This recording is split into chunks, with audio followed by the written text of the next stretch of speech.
Boa noite. Muito bom estar com vocês mais uma vez para essa nova série de mensagens no Viva uma Experiência Real. Sejam todos muito bem-vindos e nossa boa noite também ao pessoal de casa que nos acompanha através de nossa transmissão online. Bem, hoje nós estamos iniciando então a nova série Encontros e nós vamos juntos redescobrir algo especial sobre a nossa vida, como ela é altamente direcionada pelas nossas experiências. Por exemplo, você se lembra de algum encontro que marcou a sua vida? Se você está acompanhado do seu esposo, da sua esposa, do seu namorado, da sua namorada, cuidado, senão você toma um cutucão aí, né?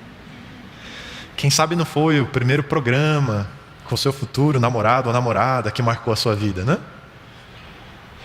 Talvez tenha sido aquela entrevista com o seu futuro empregador, né? Aquele friozinho na barriga, né? Como é que ele vai me ver como profissional? Será que ele percebe o potencial que eu tenho para essa empresa, né? E a gente fica com aquela ansiedade. São momentos, encontros que podem definir e traçar rumos para a nossa vida. Pode ser que tenha sido um encontro ao acaso, ou então um encontro esperado por muito tempo. Mas todos nós temos um encontro. Eu me lembro de uma série de reportagens, se não me engano foi um programa fantástico da TV Globo, que apresentou encontros entre pais e filhos que não se conheciam. Era um programa sobre paternidade. E diversas histórias, casos, cada um com as suas peculiaridades, e eu me lembro de alguns. Um deles, a mãe se negava firmemente a dizer quem era o pai do rapaz, né? E ele resolveu fazer uma listinha, foi pesquisando na família, se a mãe tinha tido algum amigo, algum namorado, e começou a visitar as pessoas. Então, eu sou filho da fulana, né? Eu estou procurando meu pai, será que é você? Né? E alguns coçavam a cabeça assim um pouquinho, né? Pode ser, né? Outros arregalavam o olho assim, sério, né? E assim, interessante as reações, né? Eu me lembro muito de um caso, uma moça procurou o suposto pai e perguntou se ele se disporia a fazer um teste de DNA. E ele aceitou. E algumas semanas até o teste, depois os resultados e finalmente a audiência para o juiz abrir o envelope e dizer se é pai e filha ou não são. E eu me lembro quando o juiz abriu o resultado do exame e disse: olha, o seu fulano de tal não é pai da dona fulana. E eu me lembro a cena. Aquele homem já tinha a menina por filha. Eu me lembro do abraço e das lágrimas, dizendo: eu gostaria muito de poder ter a oportunidade de ser seu pai, mas a amizade vai continuar. Queria muito poder dar o carinho que você sempre quis a vida inteira. Sabe, encontros que marcam a gente. Você já teve esse momento especial com alguém? Já teve esse momento de encontro com Deus? Nessa série, gostaríamos de refletir sobre como se dá esse encontro, como saber se estamos vivendo essa experiência especial com Deus. Você sente Deus como seu pai? Para muitos, isso não passa de uma impossibilidade. Para outros, seria um verdadeiro milagre. Para alguns, quem sabe, apenas uma distante esperança. Encontros. Você já teve o seu? Eu queria trazer para você essa noite o que a Bíblia diz sobre essa experiência com Deus no início da história humana. O livro de Gênesis diz que na tarde desse mesmo dia ouviram o som produzido pelo Senhor Deus, que passeava no jardim no frescor do dia. Eu gosto muito desse texto. Ele nos indica que lá no jardim do Éden, na história de Gênesis, Deus regularmente se encontrava com o ser humano. A cada fim de tarde, esse momento mais fresco do dia, ali estavam para uma boa conversa e passavam juntos algum tempo. Intimidade, amizade, companheirismo. Assim Deus idealizou o relacionamento conosco. Mas é verdade que depois disso, alguns ainda ouviram a voz de Deus, outros se encontraram com Ele. Mas a grande maioria de nós, parece perdida, sem saber nem mesmo por onde começar a buscá-lo. Parecemos como filhos que não conhecem o próprio pai. Talvez você se sinta assim. Sabe até que tem um pai, mas sente que não o conhece. Essa semana, pesquisando um pouco sobre esse assunto, eu encontrei um artigo científico numa revista de psiquiatria, publicada no Rio Grande do Sul. E os pesquisadores que escreveram o artigo, doutora Mariana Esrich e David Simon Bergman, escreveram sobre a ausência paterna e sua repercussão no desenvolvimento da criança e do adolescente. Fizeram uma pesquisa bibliográfica e também apresentaram um estudo de caso. E eu achei interessante algumas questões que eles colocaram aqui. Por exemplo, eles falam sobre o impacto que a ausência paterna causa ao desenvolvimento psicológico, intelectual e comportamental de uma criança ou adolescente que cresce sem a presença do pai em casa. Alguns pesquisadores mencionados por eles, um deles, Fishman, estudando sobre a situação das famílias nos Estados Unidos. 56 milhões de famílias norte-americanas e apenas 16,3% delas são do que se chama tipo convencional ou nuclear: pai, mãe e filhos. De 56 milhões de famílias, 16% vivem esse modelo. As conclusões é que a maior parte das famílias tem apenas um dos genitores sozinho, na maioria dos casos a mãe, separada ou divorciada, cuidando dos filhos. É uma nova realidade de famílias. Um outro pesquisador, Montgomery, falando sobre o caso brasileiro, o número de crianças que vivem sem o pai biológico atinge mais de 40% das crianças. E se formos separar apenas o grupo que nasceu na década de 1990, entre 55% e 60% dessas crianças convivem apenas com a mãe ou outros familiares. Em 1960, haviam 5 milhões de crianças no Brasil que cresceram apenas com a mãe. Em 1998 eram 8 milhões. Números que impressionam, não é? Falando sobre teóricos que estudaram o efeito da ausência paterna, eles mencionam Freud num trabalho chamado Leonardo da Vinci e uma lembrança de sua infância. E eles citam as frases desse psicólogo: na maioria dos seres humanos, diz ele, tanto hoje como nos tempos primitivos, a necessidade de se apoiar numa autoridade de qualquer espécie é tão imperativa que o seu mundo desmorona se essa autoridade é ameaçada. E eles mencionam a história de um menino que desenvolveu uma relação de paciente com um dos pesquisadores. Resolveram chamá-lo de João. 16 anos de idade, muitas dificuldades no aprendizado, já havia repetido 3 séries no ensino fundamental e estavam investigando qual era a causa. O menino não tinha nenhum problema de concentração, pelo contrário, ele não tinha estímulo para os estudos. E além disso, um pouco de violência, muito brigão. E a história do João, criado pela mãe, que na verdade trabalhava muito para poder manter o menino, que ficava em casa com a avó e o tio. Aos 10 anos de idade, o tio morreu. E agora, aos 16 anos, ele sente uma angústia, porque a vovó já está muito idosa. E um trecho da conversa entre o João e a terapeuta, o menino começa dizendo: minha avó está mal, e eu sinto falta dela. A terapeuta pergunta: é difícil você sentir que está perdendo e apenas poder fazer isso, assistir? E ele responde: eu que já era sozinho, agora sem ela vou ficar mais ainda, completamente sozinho. Tem a mãe, claro, mas vamos ser só nós dois agora. Quando meu tio morreu, foi bravo. E agora minha avó. Mas eu já sou bem crescidinho. É interessante que o menino nunca havia falado com ninguém, absolutamente com ninguém, sobre a ausência do pai. E pela primeira vez, depois de um vínculo forte com a terapeuta, ela pergunta: bom, você começou a falar sobre o seu pai, acho que é um assunto importante para você, não é? Mas que você tem dificuldade de falar sobre isso. Com um pouco de ironia, mas mostrando toda a raiva que tinha por dentro, o João responde: não sei se é tão importante assim. Agora eu não preciso mais de pai. Nem queria ele como pai. Eu tenho raiva. Raiva porque ele nunca me procurou. Puxa vida, nem para saber quem eu sou, como eu sou. E eu acho que eu iria partir para cima dele se eu o conhecesse. Eu já sonhei com ele.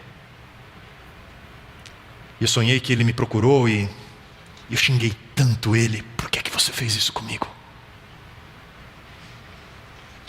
O que acontece quando estamos órfãos?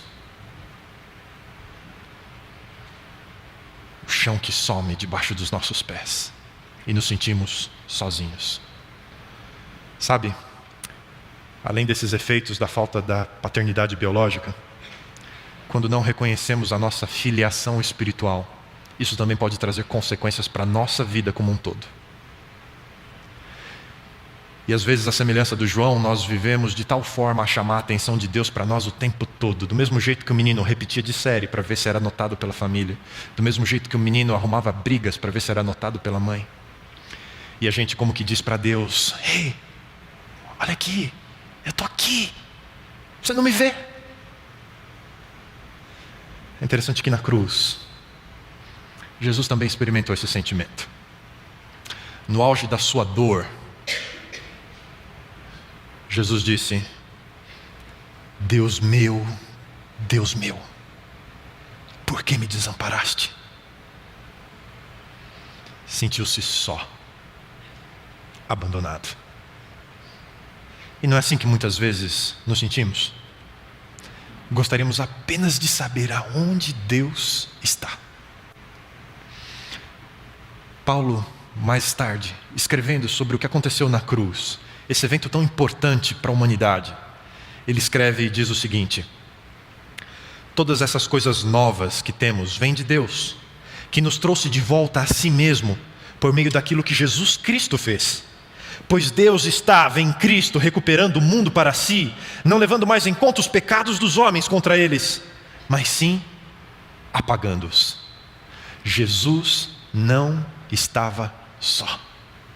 Na hora mais escura de sua vida, Jesus não podia ver seu pai, mas ele estava lá.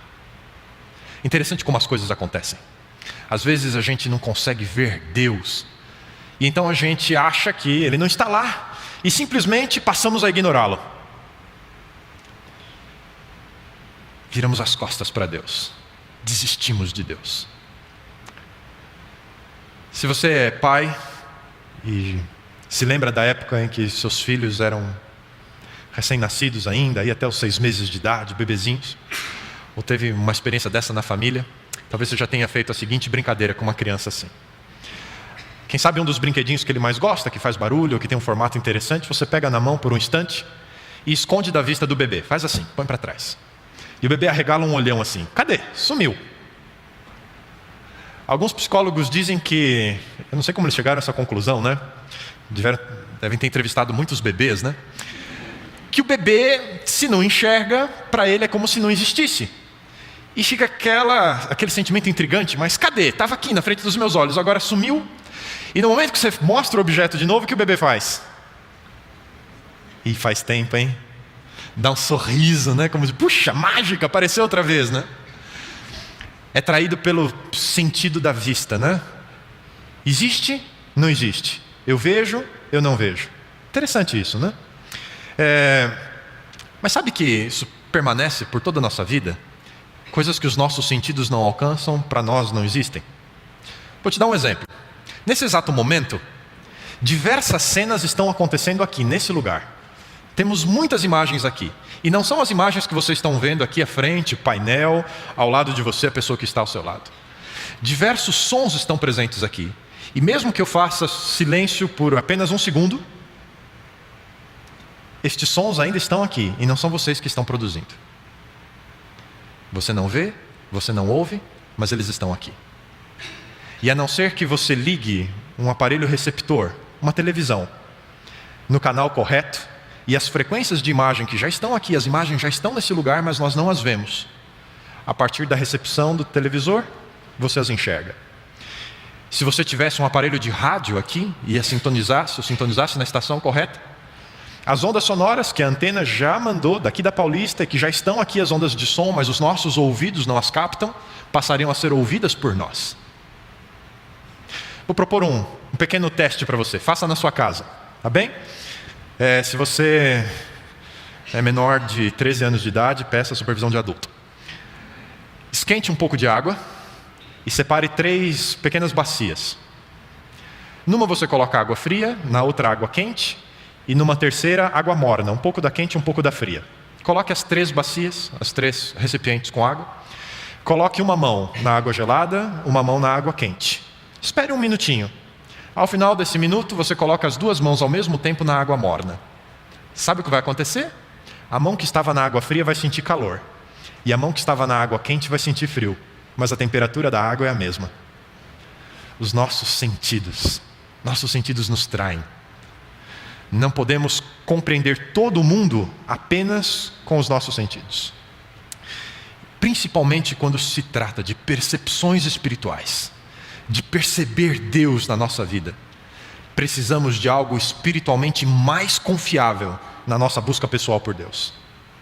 E a grande maioria de nós, apesar de ter tido algum tipo de formação espiritual, talvez não tenhamos consciência de como percebemos Deus hoje. E essa consciência da nossa formação espiritual, ela é determinante na nossa relação futura com Deus, tanto positiva quanto negativamente. E hoje à noite eu queria fazer um convite para você, para nós revisitarmos a nossa experiência de fé, as percepções que a gente tem de Deus. E temos pelo menos 2 grandes questões em que devemos pensar ao estarmos diante da realidade de um encontro com Deus. A primeira delas é que nós perdemos a nossa fé em Deus quando perdemos intimidade com Ele. Ouça o que a Bíblia nos diz. Todas as pessoas daquela geração também morreram. E os seus filhos se esqueceram do Senhor e as coisas que Ele havia feito pelo povo de Israel. Eles deixaram de adorar o Senhor, o Deus de seus antepassados, que os havia tirado do Egito, e começaram a seguir outros deuses, os deuses dos povos que viviam ao seu redor. Sabe, reconhecer Deus não acontece por acaso. Se nunca vimos alguém ou ouvimos falar de uma pessoa, dificilmente a reconheceríamos num primeiro encontro. É um estranho para nós, não é verdade? E em algumas situações, isso pode ser até mesmo constrangedor. Podemos cometer gafes por causa disso. Eu já vivi isso, talvez você tenha experimentado. Alguém fala para você de uma pessoa ou de uma situação, e você ouve uma outra conversa, e você interrompe a conversa. Sabe aquele negócio de pegar o bonde andando? Ah, vocês estão falando do fulano? E às vezes sim, estavam falando, então eu estou precisando de ajuda nesse sentido, ou da situação, né? Mas outras vezes daquele vermelhão, né? Não, quem mesmo? Né? E aí você fica sem jeito, né? Esses dias eu ouvi uma história, e eu não posso contar quem disse nem onde aconteceu, tá bom?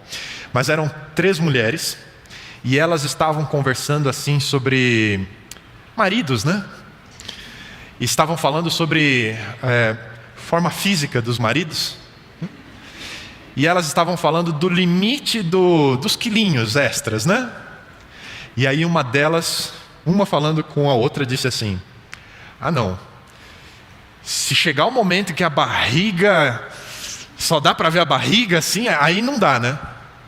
O que ela não sabia é que a terceira era esposa de um conhecido delas todas e que tinha essa situação toda, né? Era assim, vamos dizer, ponto de referência, né? Ali atrás do gordinho. Que vergonha, né? Sabe, é muito perigoso falar de quem a gente não conhece. E infelizmente hoje, a nossa sociedade não pode dizer que conhece a Deus. O que se fala sobre Deus por aí, e às vezes até aqui dentro, está mais para diz que diz do que algo sério. Parece aquela brincadeira do telefone sem fio, sabe? Eu queria dizer para vocês sobre algumas orientações do Antigo Testamento, algumas coisas que estão aqui na palavra de Deus sobre esse assunto. Por que aqueles filhos, depois da morte dos pais, esqueceram-se de Deus? Deus havia dado uma orientação aos pais em Israel. Vocês vão ensinar os seus filhos sobre mim. vão falar a respeito do que eu fiz por vocês, de como tirei vocês da escravidão, dos grandes sinais que eu fiz. Contem isso para os seus filhos. Quando vocês estiverem em casa, quando vocês estiverem passeando, em todos os momentos, achem uma oportunidade, um momento especial para falar de mim para os filhos de vocês. Assumam um compromisso comigo. Guardem esse compromisso, guardem as minhas leis. Escrevam isso e coloquem nas portas da casa de vocês. Amarrem isso entre os olhos, nas mãos de vocês, para que vocês nunca se esqueçam de falar sobre mim para os filhos de vocês.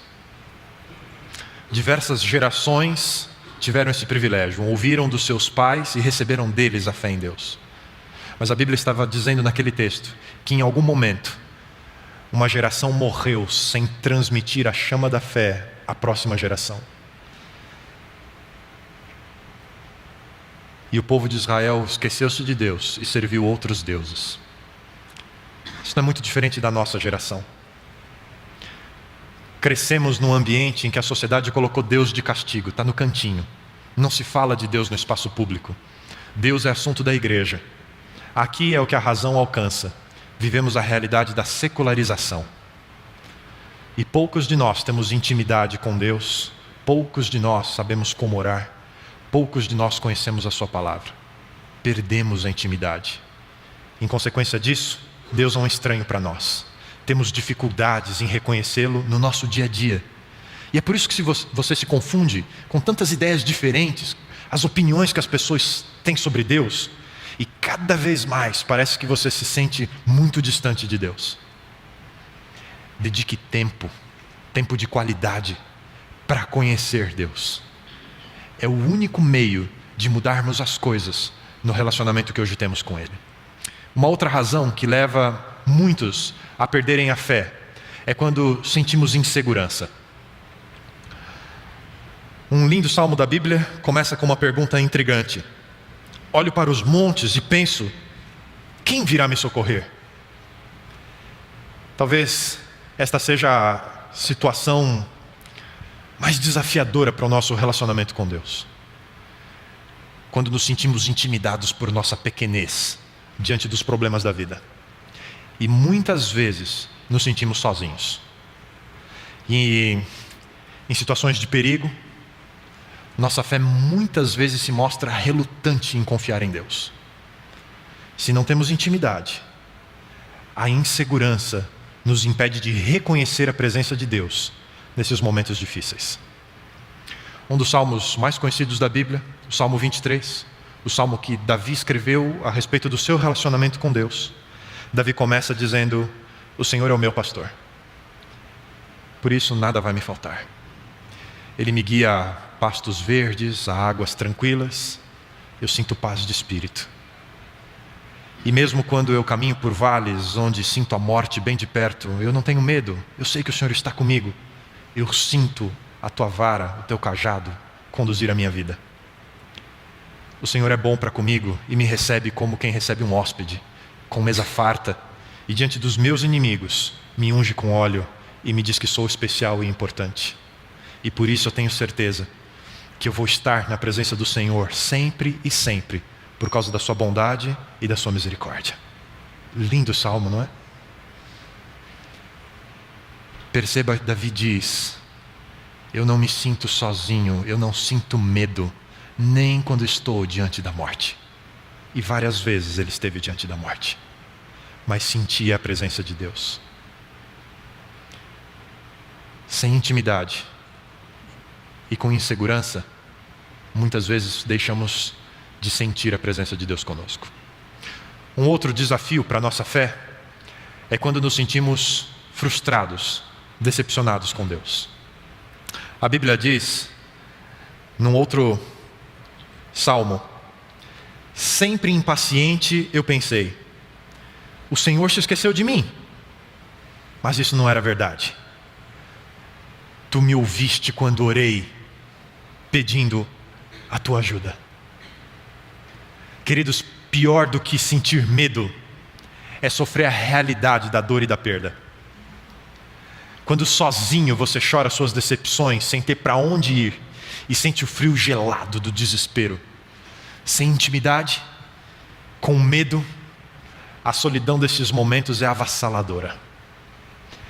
Na minha experiência como pastor, eu já convivi com pessoas de diferentes sentimentos em relação a Deus. Alguns me procuraram e disseram: olha, pastor, eu desisti de confiar em Deus. Eu perdi tantas coisas, eu me machuquei tanto. Deus não pode existir. E se Ele existe, Ele não gosta de mim. Então eu prefiro pensar que Ele não existe do que pensar que Deus não gosta de mim. Normalmente são pessoas muito feridas. A perda de alguém muito querido, de forma trágica, inesperada. Talvez reveses da vida, desemprego, situações econômicas complicadas. Pessoas que não sentem Deus no seu momento de perda e de dor. Mas já vi pessoas na mesma situação que triunfaram em meio à própria dor. Gente que perdeu tanto quanto cada um de nós já perdeu, e ainda assim permanece confiando em Deus. A semelhança de Jó, são pessoas que enfrentaram a grande provação e ainda assim mantiveram-se firmes em Deus. Talvez um dos textos mais lindos da Bíblia sobre confiança em Deus é Jó quem fala, no auge do seu desespero, no auge da sua dor. Ele diz: eu sei que o meu Redentor vive e que no fim Ele vai se manifestar para mim. Talvez esses sejam os maiores desafios à fé que as pessoas tenham que enfrentar. Talvez desafios que você esteja enfrentando. Mas a pior das consequências disso tudo é não reconhecer a presença de Deus quando Ele mais quer nos abraçar e confortar. Quando Ele quer dizer para nós: filho, eu estou aqui. Eu sei que você está sofrendo, mas eu sou seu pai e eu estou do seu lado. Você não está sozinho. E numa situação dessas, nisso que se repete tantas vezes, eu e você precisamos e podemos desenvolver nossa percepção de um Deus que vem ao nosso encontro, mesmo quando as coisas estão mais difíceis para cada um de nós. E para isso eu queria propor pelo menos 3 atitudes que eu e você podemos tomar no encontro com Deus, para que Ele seja cada vez mais real para mim e para você. A primeira delas: busque reconhecer a Deus em seu passado. Davi, mais uma vez, escrevendo da sua vida com Deus, ele escreve: bendiga ao Senhor a minha alma, e não se esqueça de nenhuma de suas bênçãos. É Ele quem perdoa todos os seus pecados, cura todas as suas doenças, que resgata a sua vida da sepultura, e quem o coroa de bondade e compaixão, que enche de bens a sua existência, de modo que a sua juventude se renova como a águia.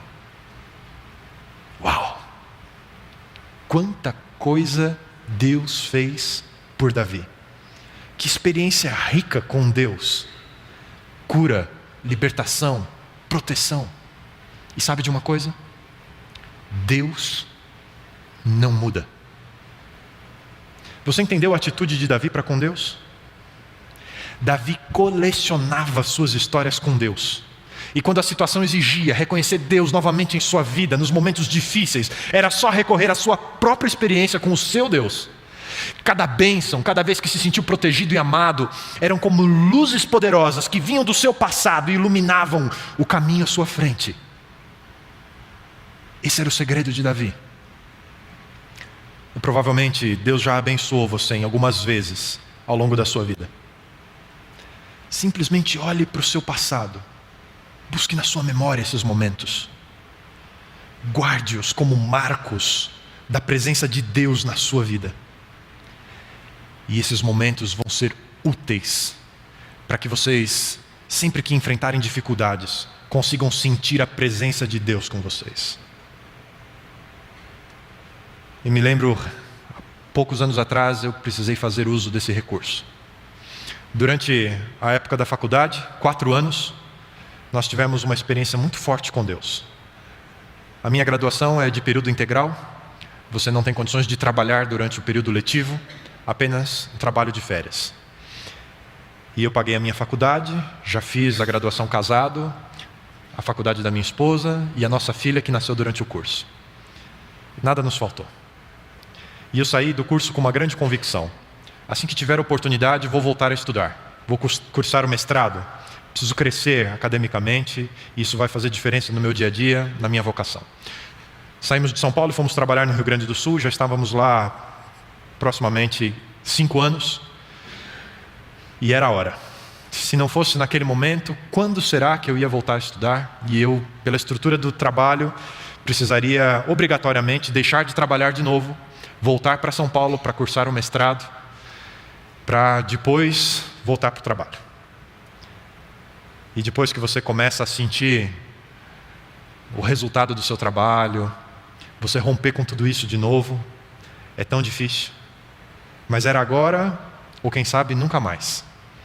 Conversei com a Paula, oramos, fizemos uma leitura da situação e olha, é agora. E para isso eu tinha que conversar com a minha igreja e conversar com a administração da igreja e dizer, olha, estou pedindo demissão, vou voltar a estudar. E depois que você pronuncia essas palavras, é igual a bomba, né? Você apertou o botão e bum, não tem mais como voltar atrás. Mas nós olhamos para a nossa experiência no passado. E Deus é o mesmo Deus. E se Ele cuidou de nós antes, cuidaria à frente. Tomei a decisão, procurei as pessoas com quem devia conversar, e para minha surpresa, conversa após conversa, as pessoas foram me dizendo, que bom que você tomou essa decisão. Esse é o momento certo. Tenho certeza que é a melhor escolha. Faça isso agora. Quando conversei com a minha igreja, eles disseram, pastor, conte conosco, nós vamos apoiar vocês, o que vocês precisarem. E a gente foi se sentindo forte. Deus estava dizendo, confie em mim. Ligamos para a família, liguei para minha mãe, mãe, nós vamos voltar para São Paulo, eu vou voltar a estudar. Filho, o nosso apartamento está vazio, vocês podem morar lá. Liguei para a faculdade, eu queria ingressar no próximo período letivo, tem vagas? Tem, em agosto as matrículas estão abertas. Nós gostaríamos muito de ter alguém que já terminou a graduação, trabalhou como pastor e que agora vai fazer o mestrado, que é um curso novo que estamos abrindo aqui. Vez após vez, Deus foi mostrando que Ele era o mesmo Deus. Aquele que esteve conosco durante a faculdade, estaria conosco. Deus tinha outros planos, é verdade. Faz 3 anos, provavelmente no final desse ano, eu concluo a minha pós-graduação. E Deus tinha outros planos aqui. Já faz 3 anos que vim para São Paulo para estudar, e há 3 anos estou aqui na Nova Semente. Deus tinha planos, porque Ele é o mesmo Deus. Lembre-se de quem Deus foi na sua experiência passada. Saber que Deus é seu Deus vai te dar forças para seguir em frente. Nunca se esqueça quem Deus tem sido na sua vida.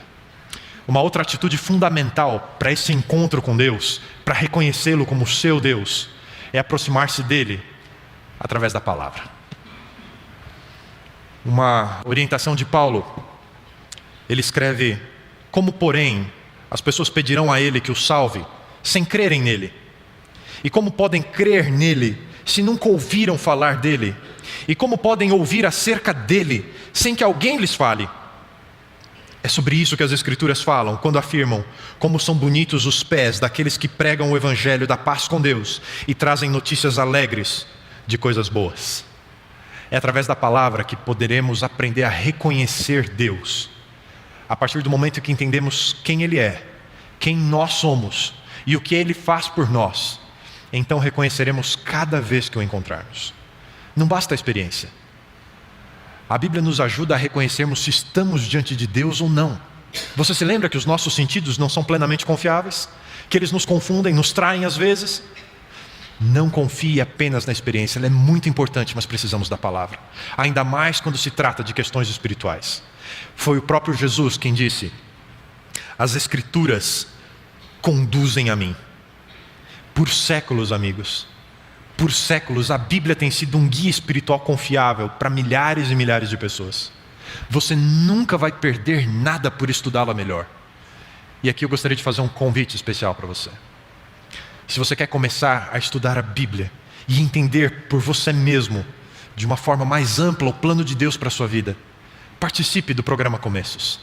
A cada semana, em 3 horários, segundas e terças-feiras às 19h30 e aos sábados às 15 horas, você participará de um grupo de amigos que busca compreender Deus no mundo em que nós vivemos.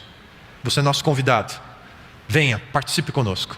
Segundas e terças, 7h30 e aos sábados às 15 horas. Conhecer a palavra de Deus vai te proporcionar o caminho para reconhecer Deus na sua experiência. E uma última, a terceira atitude fundamental para o encontro com Deus é: fale dele. Você se lembra de Jó? Ouça o que ele tem a dizer sobre Deus. Com os ouvidos eu ouvira falar de ti, mas agora te veem os meus olhos. Esse é o último capítulo do livro. Depois de toda a experiência de Jó com o sofrimento e com Deus, Jó pronuncia estas palavras: eu conhecia de te ouvir falar, mas agora eu te vejo. Sabe, muitas vezes a gente não fala sobre Deus porque pensamos que não temos algo especial para falar sobre Ele. E aí ficamos pensando assim: acho que outras pessoas devem conhecer a Deus melhor, devem estar mais habilitadas do que eu para falar sobre Deus. Quem sabe o pastor que estudou para isso, né? Não é verdade. Esse pensamento não é verdadeiro. Ninguém conhece Deus plenamente. Ninguém pode chegar ao ponto de dizer: eu já conheço Deus suficiente. Jó tinha uma vida com Deus. A sua fé era tão grande que suportou essa provação imensa. Jó falava sempre sobre Deus para os seus filhos, para os seus amigos, para as pessoas de sua convivência. No entanto, Deus se mostrou novo para Jó depois da experiência que ele teve. Se não podemos ter a palavra final sobre Deus, alguns pensam, por que então deveríamos continuar falando sobre Ele, se Deus se mostra novo cada vez, há sempre algo a aprender dele? Eu lembro, quando eu era solteiro ainda, lendo numa coluna para jovens de uma revista, uma moça, acho que do interior do Paraná, escrevia para um conselheiro cristão, perguntando sobre como ela podia manter o namoro que ela havia começado com um rapaz de outro estado. Eles namoravam à distância, apenas por carta, para você perceber quanto tempo faz isso, né? O tempo passa. E ela queria saber: como é que eu posso manter esse namoro à distância, né? Com tantos outros rapazes aqui, se eu me interessar por outro, como é que eu posso proteger e me dedicar ao meu relacionamento? E o conselheiro escreveu: olha, fale sobre o rapaz. Não perca a oportunidade de falar sobre ele. Fale ele em todas as oportunidades que você tiver. Com seus amigos, com a sua família, seja lá qual for o assunto, se você puder, encaixe o fulano no meio da história. Fale sobre ele. Dessa forma você vai trazê-lo, apesar da distância, para perto de você. Você vai trazer a presença dele para o ambiente onde você está, para as pessoas com quem você convive. As pessoas vão saber que você tem um namorado e tudo o que você sente por ele. Uau, eu fiquei pensando nisso. Caramba! Trouxe isso para a minha vida. Vocês percebem que eu falo da Paula até em sermão, né? As pessoas olham para mim e sabem que eu tenho um compromisso com a minha esposa. Quando você, marido, mulher, namorado, namorada, assume um compromisso como esse, você está blindando o seu relacionamento. As pessoas olham para você e falam: eu não vou chegar junto, vou tomar um fora daqueles. Olha como essa pessoa fala do namorado, da namorada, do marido, da esposa, né? É apaixonada, não tenho chance, né? E você assume um compromisso moral com o que você fala. Porque afinal de contas você fala tanto sobre o outro, que você não pode simplesmente dar bola para qualquer uma que aparecer por perto de você. Fale sobre ele. Querido, traga Deus para mais perto de você. Fale dele. Fale do seu relacionamento com ele. Crie um vínculo real entre você e Deus. Falar sobre Deus é um outro importante recurso para reconhecer quando Deus se encontra com você. Deus vai se fazer novo para você, vez após vez, mas não perca a oportunidade de falar sobre Ele. Foi numa repartição pública, no seu lugar de trabalho, que Levi Mateus pela primeira vez se encontrou com Jesus Cristo. Mateus depois escreveu o Evangelho, tudo aquilo que o impressionou sobre Jesus de Nazaré e que mudou a sua vida. Mateus cresceu num lar judeu. Cresceu com pais que provavelmente o ensinaram sobre Deus e sobre as coisas grandiosas que Deus fez por seu povo. E nos dias de Mateus, sob o domínio do Império Romano, a grande esperança, a esperança messiânica, era que o prometido de Deus viesse trazer libertação. Mas sabe, Mateus parecia viver em contradição com a sua fé. Em vez de ter a mesma esperança no Messias, Mateus trabalhava para o vilão da história. Ele prestava serviços ao Império Romano. Ele tirava dinheiro, impostos do seu povo para sustentar o dominador, os romanos. Aparentemente, ele vivia em contradição com a sua fé. Mateus havia se esquecido do Deus de seus pais, do Deus da sua infância, da esperança que ele tinha, quem sabe quando garoto, e sonhava com as profecias a respeito do Messias. Mateus vivia na solidão de uma mesa, atrás de registros de impostos, até que Jesus chegou. A Bíblia não diz todo o sentimento de Mateus, mas no exato momento em que ele viu Jesus e que ouviu Jesus, ele reconheceu o Messias. E daquele dia em diante, ele passou a seguir a Jesus Cristo por todos os lugares. A primeira ação de Mateus foi convidar todos os seus amigos, todos os seus colegas de trabalho, ofereceu um grande jantar e convidou também a Jesus para que eles conhecessem e para que eles ouvissem de Mateus quem era Jesus para ele e o encontro que ele finalmente tinha tido depois de tanto tempo, sentindo-se longe de Deus, naufragando na sua própria fé. Sabe o que é mais interessante de estudar o Evangelho de Mateus? É que tudo que ele escreve da vida de Jesus é aquilo que impactou na sua própria experiência.